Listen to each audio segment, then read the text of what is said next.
My mom abandoned us, so we abandoned her back. When I was 18, I found out my mom was messaging someone online who lived in another state. One day she decided to fly over there and meet him. She was supposed to stay for a week, and at first I thought it was awesome that I'd have the whole house to myself, but then 1 week turned into 2, then 3, then eventually it had been a month since I last saw my mom. Everyone kept asking me when she'd be back, but she never gave a definitive answer.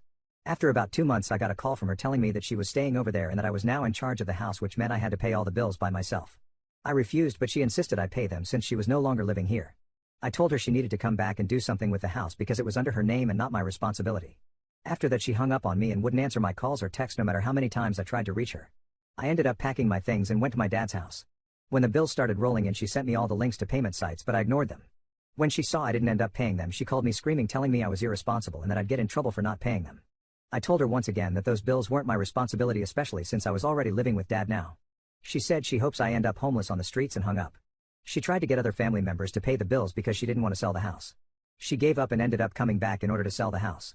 In the time she was here we barely had any contact, and when she eventually moved back to be with her new boyfriend we talked even less. I only knew how her life was going through social media. Our family was devastated that she had abandoned us, and although it took some time, we were able to move on.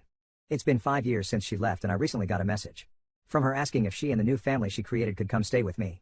She went to a couple other family members first but was rejected each time. Apparently she has no support system over there and needs help because she's a stay-at-home mom and her husband got fired. They're having trouble making ends meet and want to stay with someone until they get back on their feet. I rejected her as well, saying I have no room and also wanted nothing to do with her. That didn't go over well, and now she's blasting our family on social media saying we're abandoning her in her time of need. It's ridiculous that she doesn't see the irony in her own words. She texts us nonstop saying how we have a duty as her family to help, but I explained we didn't owe her anything because the day she abandoned us was the day she lost her family. She told her husband, and now he won't stop sending us texts about what an awful family we've been. We've since blocked them, and 2 weeks have passed, but things have been silent on her end.